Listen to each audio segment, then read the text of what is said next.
eu não vou falar da época, porque quando eu ajudei de alguma forma a criar a peça, mas então a gente se defender, falar da própria obra, é melhor que vocês venham assistir e tirem suas próprias conclusões.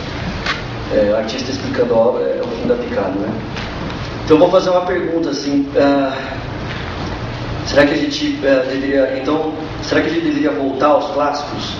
Né? Quem leu Eurípides aqui? Então eu vou mudar a minha pergunta. Vamos ler os clássicos, não é? Aliás, vamos ler os clássicos, é isso, não é? Quem leu Sófocles aqui? Ésquilo. Então, a minoria, né? É difícil mesmo. Como é que a gente vai falar de uma coisa que... Primeiro, eu acho que a gente precisa entender que o homem grego pensava diferente de nós. E que... parece uma obviedade dizer isso, não é que ele pensava diferente de nós, mas a gente precisa pensar bastante a respeito disso, assim.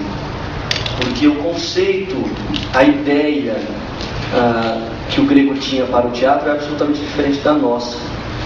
Mas ao mesmo tempo tem algo no fundo ali, bem no fundo do poço, que se assemelha a nós. Eu vou chegar lá depois. O grego tinha uma ideia de educação diferente da nossa. Ele tem uma palavra que é a paideia.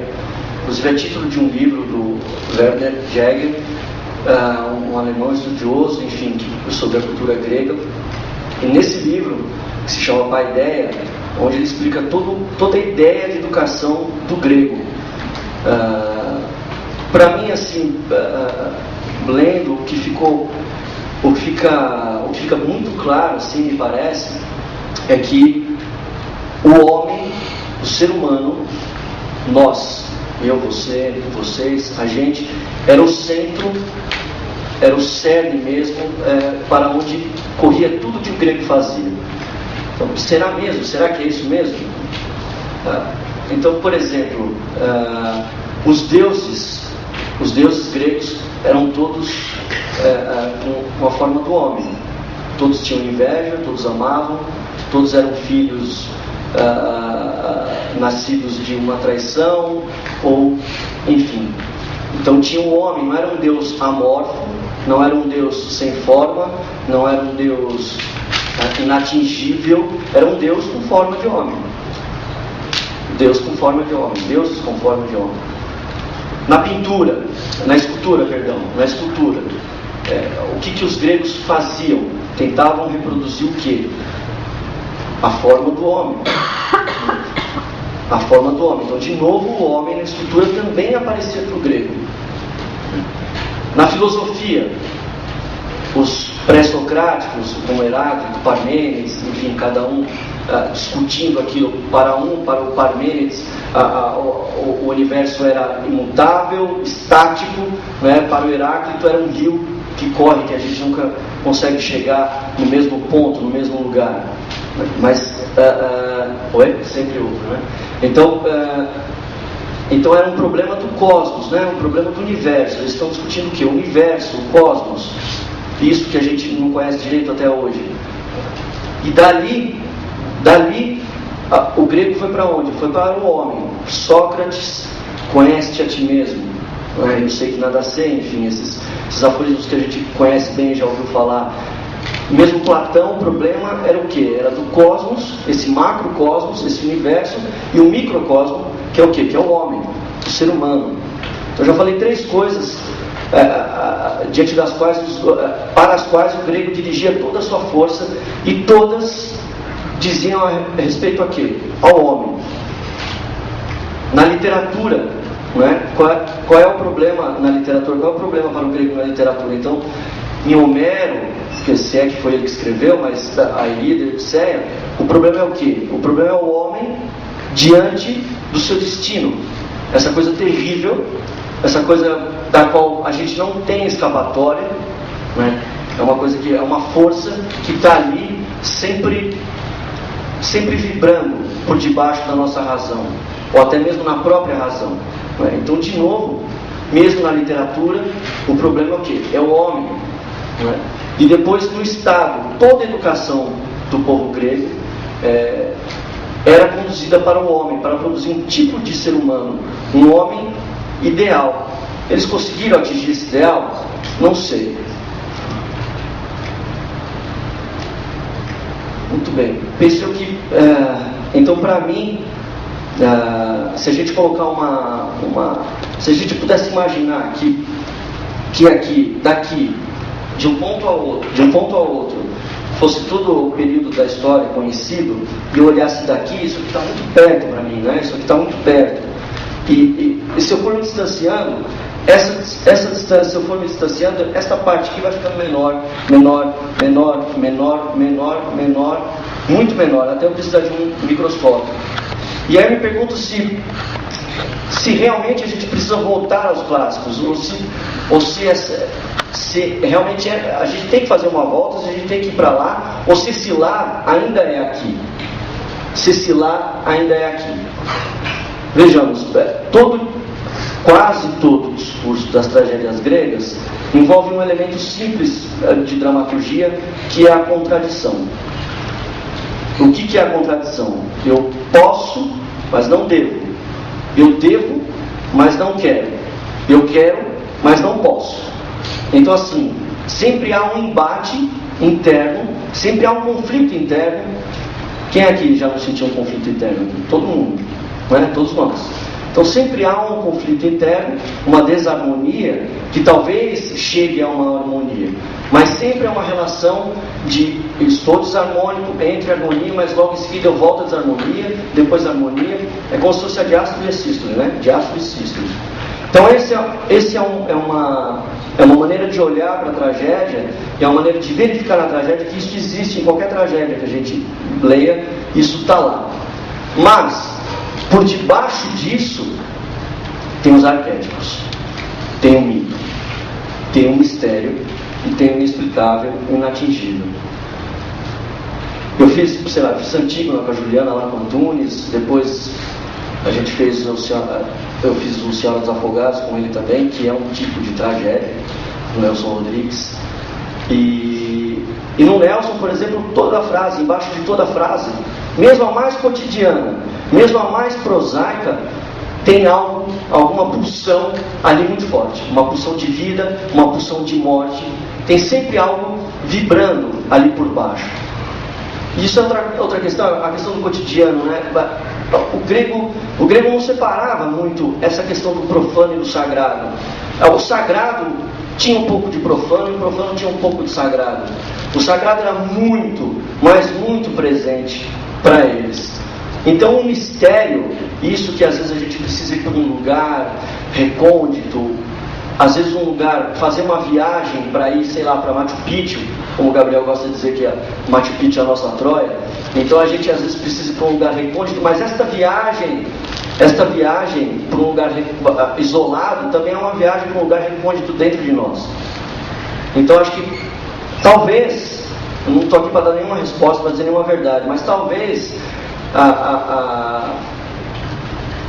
talvez o bacana seja a gente se perguntar: será que a tragédia saiu de nós? Será que aquele impulso vital que moveu o Eurípides, que moveu o Sófocles, o Aristófanes, o Wesley, ninguém nunca fala do Aristófanes, coitado, né? A gente está falando de tragédia, óbvio, o Aristófanes é comédia, mas vamos falar do Aristófanes também, pô? Agora, então será que esse impulso vital ainda está aqui latente, a ponto de explodir, né? Latente, essa coisa que não se manifesta, a ponto de se manifestar? Será que, tirando esse discurso da contradição, tirando esse discurso da dialética, da discussão entre tese, antítese e síntese, né? Então saio de um caminho e vou para o outro, que é isso que é o bacana do herói, essa luta contra o destino, essa luta que ele sabe que não vai ter como fugir disso, né? O herói se reconhece o tempo inteiro em seu destino. Embora ele fuja dele, esta fuga a própria fuga é uma ida ao destino, né? Édipo foge, mas foge para encontrar o seu destino, né? Então a minha pergunta é: será que ainda não está aqui dentro da gente isso? Será que nós como plateia, nós como artistas, não estamos entorpecidos ainda diante desse fenômeno que é o mundo de hoje? Será que a gente não está um pouco alienado? Será que a gente, no sentido de que a gente recebe as informações, o Machado de Assis falava uma coisa bacana, que é: o leitor tem que ter 4 estômagos. O leitor tem que ter 4 estômagos. Que é para quê? É para ruminar. Então, hoje em dia, a gente... eu estou falando isso para mim mesmo, eu também me sinto assim, às vezes, impassível, né? E será que essa impassibilidade não está nos impedindo de chegar à tragédia? Ou, vou trocar a pergunta, será que essa impassibilidade não nos impede de olhar que a tragédia talvez esteja mais próxima do que a gente pensa? Não sei. A pergunta que o Diego me fez, né, e se eu montaria uma tragédia no estádio de futebol. Eu trabalhei há muitos anos atrás com um mineiro, querido, saudoso mineiro, radicado em São Paulo, naquele momento, já tinha sido no Rio, que era Klaus Viana. E a gente fez uma peça junto, dirigia, fazia todo um trabalho maravilhoso junto, e a gente tinha um plano, que era, eu tinha um plano com ele que era ir treinar o América, que é um time de meio assim: vamos deixar o teatro, vamos entrar no futebol. Eu vou ser o técnico, eu vou ser o preparador físico. Então eu e o Klaus tivemos por muito tempo essa vontade, a gente sempre se encontrava aqui: Klaus, vamos apresentar uma proposta, vamos começar no América, que naquele tempo era um time do meio campo. Brincava com isso, mas a vontade, então eu preferia no campo de futebol fazer treinar o América, junto com o Klaus. Então eu queria também dizer que a analogia que eu fiz com o futebol, ela serve para dar uma ideia do que era o público.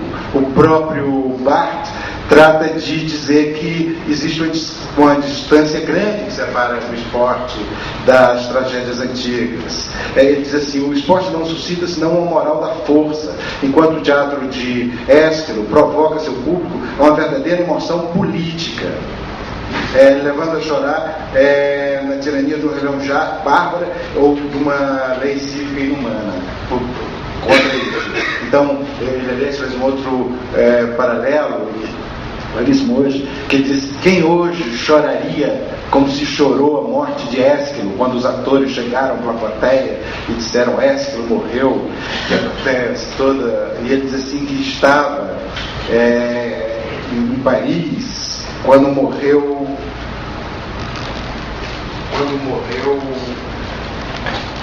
um autor, não lembro quem era o autor que morreu, francês, e na ponta do Juve.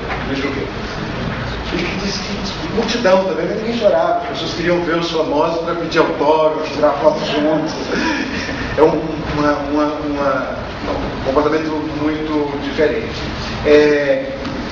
Vou ficar aqui com ele, como eu fiquei falando muito, eu imagino que se deve ter certa curiosidade por um dos paralelos que ele fez.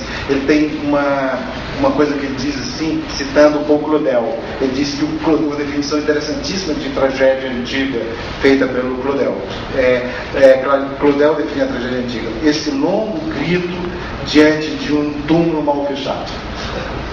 E aí diz assim: no nosso teatro moderno, o túmulo é substituído por uma cama, e o grito se transforma numa sequência de palavras e quiprocós diante da cama mal fechada da esposa.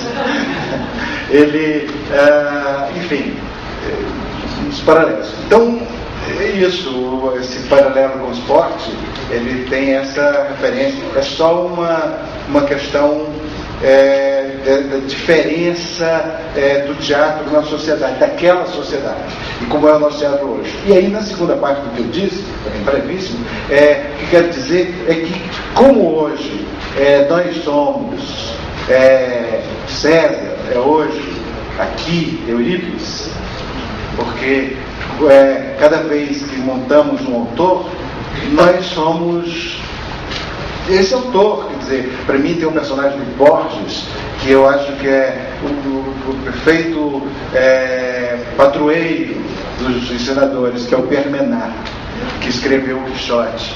Enfim, nós reescrevemos com a nossa liberdade, com a nossa, enfim, fidelidade, com a nossa precisão e liberdade.